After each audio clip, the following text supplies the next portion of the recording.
So we just want to give you an idea of what's been going on at the School of Welsh in recent years. I'm Angharad and I'm a lecturer at the School of Welsh. I'm Karen, I'm the Student Support Manager at the School of Welsh. Yeah, so we decided to both speak, as we've both been involved with working with students for the past few years, probably about 5 years, and actively involved with the staff-student panel. In a way. So we've chosen the Together Stronger hashtag. I'm sure most of you are aware. If you're not aware, it was used by the Welsh football team over the past few months. So we've kind of been on a journey in a way, the School of Welsh, similar to the football team. We've had our ups and downs, our bumpy moments, but we have had some highlights similar to the Euros. So we'll reflect on some of those highlights during the brief presentation we've got for you today. But also, the football team are kind of at the moment, not struggling, but they want to gain that momentum again. And in a similar way, we're looking for ways to get back on the road and get that momentum going again with our students. If we were to have done this presentation a few years ago, we might have perhaps avoided the co-develop in the title, because I think we've learned a lot in recent years about the importance of working with students and actually working to co-develop something at the School of Welsh. And perhaps a few years ago we would have just said we've developed it, you said, and we've done it. But now we've kind of focused on how we're working together with students to co-develop the provision at the School of Welsh. And we've looked to co-develop things in different ways. We've looked at developing the curriculum, we've looked at developing enrolment procedures, pre-enrolment for courses and modules. But we're going to highlight a particular project we've worked on during the presentation today. So hopefully it'll give you a taste of what's been going on at the School of Welsh. So we've heard a lot this morning, really interesting discussions about partnership, students as collaborators, as consultants, as working together. So I thought I'd start with this because the idea of this partnership is everyone being involved, of everyone being engaged, not just that passive aspect of listening, but actually doing. And that important word of together, that together stronger, of working together to develop the learning and teaching. So we're going to reflect on how we've perhaps developed these aspects in recent years in order to improve the provision we've had for our students and the provision that we work with as staff at the School of Welsh. So it might be something quite straightforward, this being involved, being actively engaged, working together, especially for us at the School of Welsh. If you're not aware, we're one of the smallest academic schools in the university. We're a close-knit community. We know our students. I'm competing with the I think, at the moment. Apologies for that. We're a close-knit community. We know our students. We know our students by name. We see them often. We're based on one corridor. We see them, we teach them. We're in regular contact with all of our students in one way or another at the School of Welsh. So that means it's easier for us to listen to all of our students. All of our students, in a way, become student reps, even though we have a panel. Because we are a small cohort of students, it's easier for us perhaps to listen. But this is where, looking back at our journey over the past 5 years, this is where the missing link was, in a way. We listened very well as staff because we saw students and we could engage with them and ask them what they thought. We listened very well, and as staff about 5 years ago, we thought we did very well. That you said we did aspect. We thought we did it well because, we're in regular contact. Yeah, you said that yesterday, so we did it by next week. But what we didn't realise was that students didn't see what we did. So the doing came from the staff perspective rather than from the student perspective. So we listened to what they wanted, but we did it to suit ourselves as staff. So the students didn't really see any change, or if they saw the change, they didn't quite realise how that impacted them.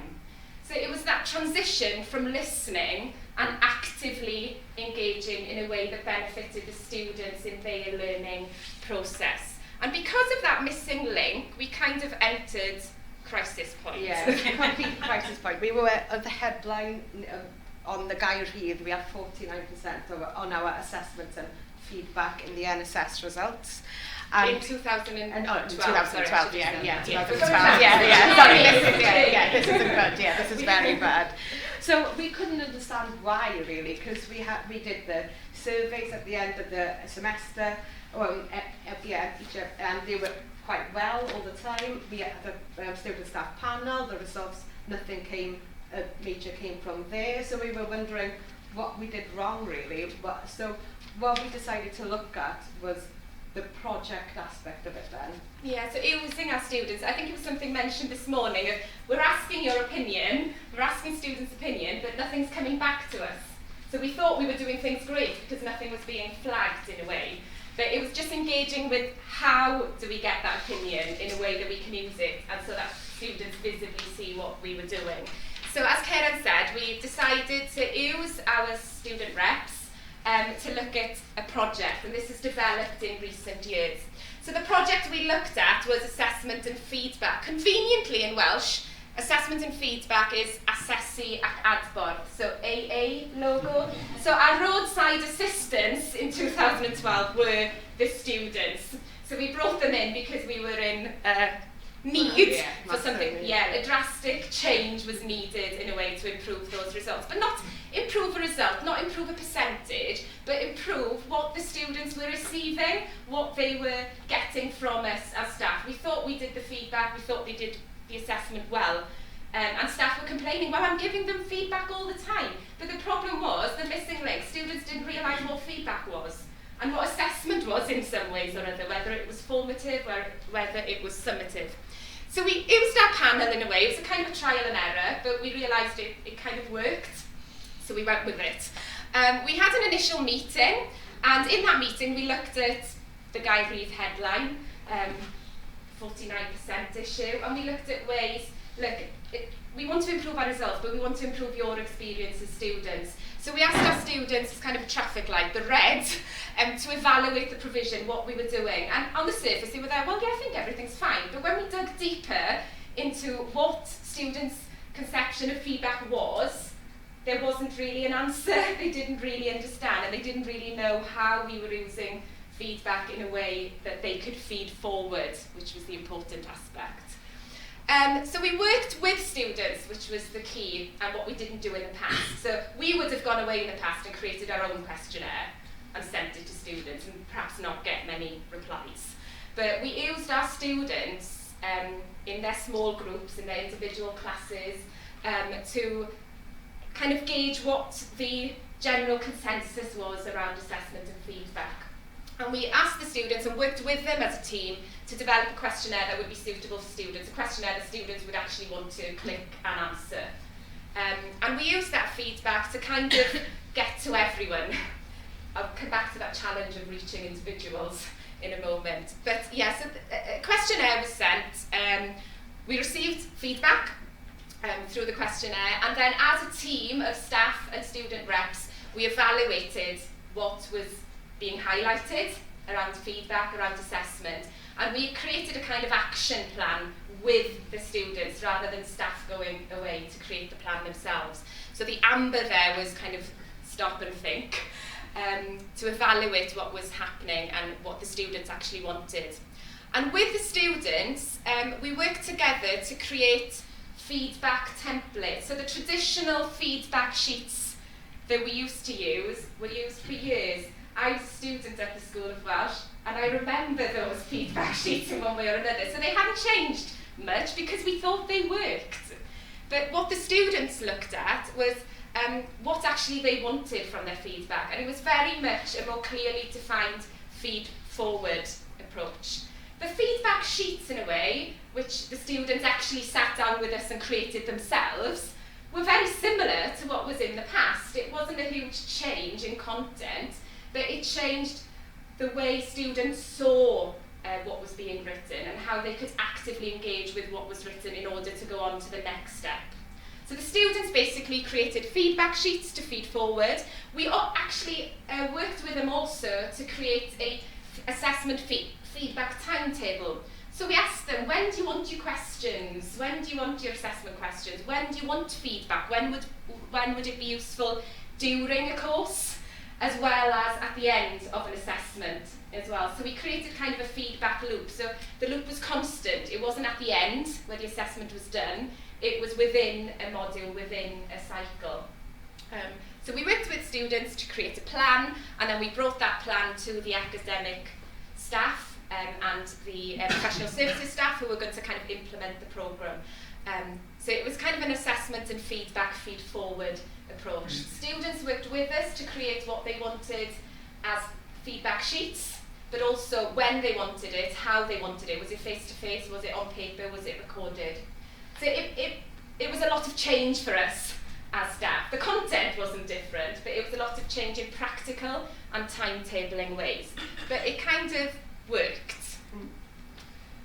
So these were our results. Yeah, the results. So in 2012, we were 49%.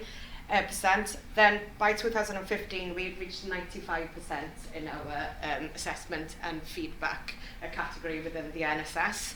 As you can see, we've slipped down back now to 85% in 2016. But we think that is because the students sort of, we made the changes, students saw the changes, we reached that level, but that level now is just the norm. So they're looking for something bigger, newer. So we're currently looking at assessment and feedback again to try and bump that back up. It's also to do with changes institution-wise, where there's much more emphasis on electronic feedback, where the initial panel perhaps didn't look specifically at that type of thing. So this year, I'll flag in a bit, we're going to go back and revisit assessment and feedback as our project and look at how we're going to just use GradeMark and what do students want from GradeMark, how should staff use it. Because in a way that would be really useful as someone who uses GradeMark. I have no idea where to start with what students want. So having that, again, that interaction with students would be really useful. Again, it's a high percentage, so it's that challenge of maintaining high standards, but also maintaining momentum after you've done an initial change. How do you carry on with that loop? Because the loop continues, the cycle continues in a way. So what we learned, the key to kind of success, was that stopping with students and asking them, engaging them in a partnership, so they're actively involved in their learning and what they want, but also making us as staff involved in what they want, not as what we perceive as to be what they want. Working together in a way, whereas before we listened, we went off as staff and did, so that you said we did was a kind of a one-way process in a way. And then the important aspect is actually implementing. So where in the past we listened and thought we did, we didn't actually do, because we didn't implement in a way that benefited the students. The students didn't see the change. So in a way, the actual acting on what was listened to wasn't successful. But with using a project, it has proven to be more successful. There are still challenges, of course, but it's on the right path. So we're back on the road to kind of success, hopefully. So this is implemented and kind of affected how we've used our staff-student panel, which Karen mentioned briefly. Yeah, so we now ask students to volunteer to be on our student-staff panel. We used to have a sort of election, or people nominated students, and sort of nobody turned up really. And if they did, they just didn't really contribute, or didn't ask beforehand, to their fellow students what they wanted. I'll come to this meeting, sit down for an hour and then go. So we now ask for student volunteers, which is much better. Students are much more engaged with the project then, and we don't have a limit on the number of students who can be involved in part of the panel. So if students want to come along, they're very welcome to be part of it. So they attend meetings. We used to have a meeting once every semester. We now have around 5-6 a year. So we have an initial meeting at first. We discuss the project and we look at the NSS results and look at maybe policies and procedures, the university, like GradeMark, that's coming along. So how they want to see us developing feedback with GradeMark. And then we plan and create then a change together. And then we evaluate the change all the time. So for the assessment and feedback, we then had an assessment and feedback, or feedback week. We then had a feedback on feedback, so they gave feedback on our feedback, which we evaluated. Quite extreme. Yeah, it seems to be working at the moment. And then, with the feedback on feedback, we've been looking at the feedback on feedback. and then, we were going to bring the results then back to the student staff panel then. So, so hopefully change, and it's just going around and around and around, so we reach perfection. Yeah, hopefully. I think the idea is that in the past we often used it as an end process. So it was an end, so once a semester, the students didn't see any change within that semester, or within the academic year, or the students, as Camille said, they would have left. So the student voice is something that's disappeared. It's not something that's in the moment for that particular student who's made that comment. So it's the idea of increasing meetings, but increasing how we kind of transfer that information to students as well. If we work with students to look at how do we get that information across, and not just to the panel, but to individuals. So we're working on that as well. But it's the idea of it happening during the academic year constantly, not something at the end of a process. So just an idea. So we started off initially with the assessment and feedback project. And then in recent years, so last year specifically, we looked at a way of improving our personal development. Sorry, I've mixed up the translation. I'm not in charge of the translating module. So personal development, apologies for that. So we looked at ways of developing that, because it was evident that students didn't understand what personal development was. And I don't think we as staff understood either. So it was just looking at ways we could make sure that we target those to benefit the students in some ways. But as you can see, there have been slight dips this year, but I think it is with changes across the institution. Student cohorts change, so it's how do you manage that when momentum perhaps changes as well. Did you want to ask that? I think that was meant to be. Yeah, no, that's fine.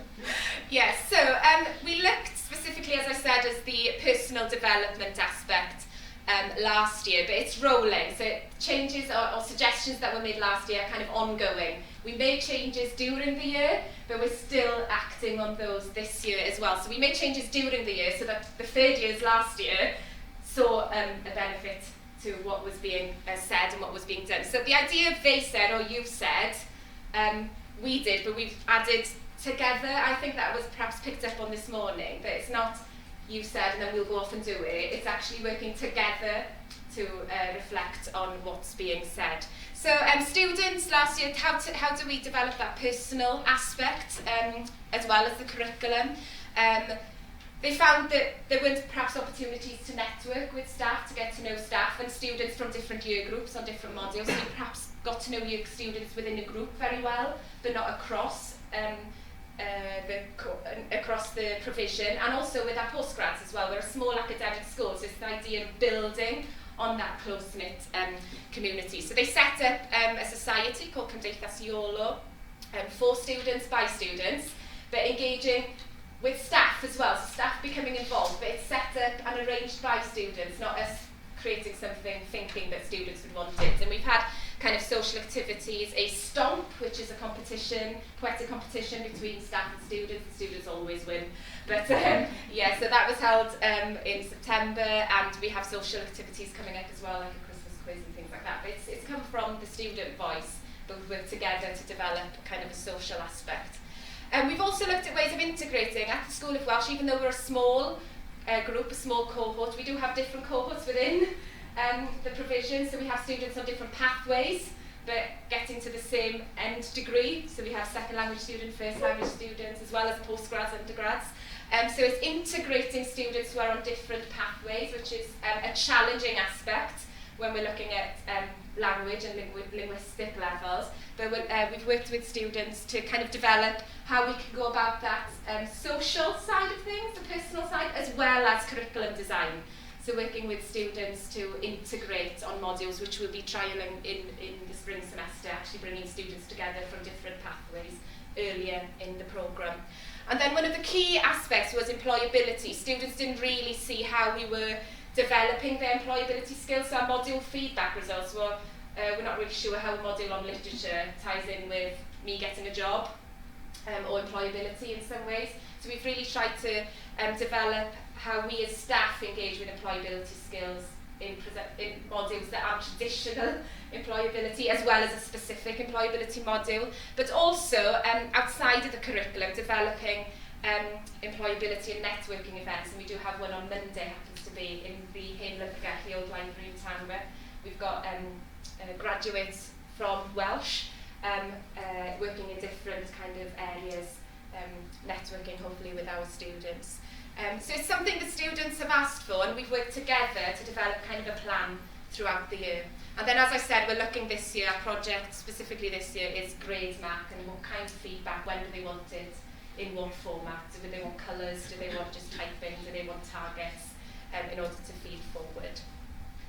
So in a way, it's kind of closing that loop and making sure that we listen, that we collaborate, we work together, that we create, but we also implement together, not just you said we did it together in a way. So it's hopefully working on that loop. But the loop spirals throughout the year. It's not just one loop for the academic year, it's loops within loops in a way, so like a spiral.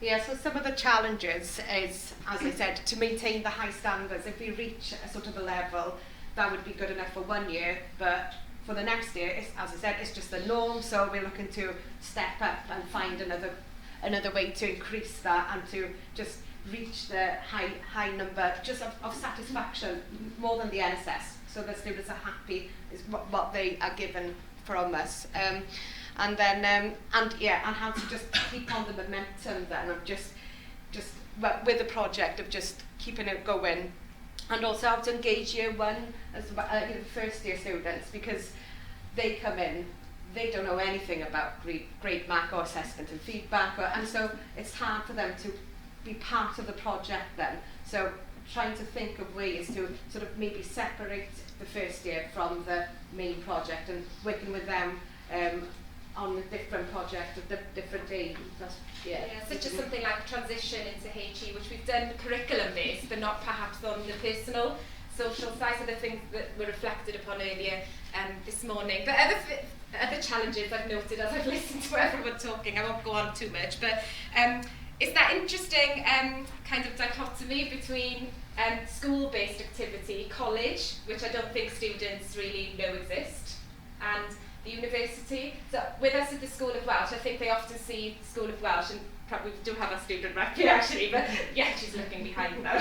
But at the School of Welsh, students tend to see the institution as the school rather than the university, because we have a lot of issues, challenges with language-based issues facing students who come to study with us. So often we're the first port of call and the last port of call, because they see the school as the institution.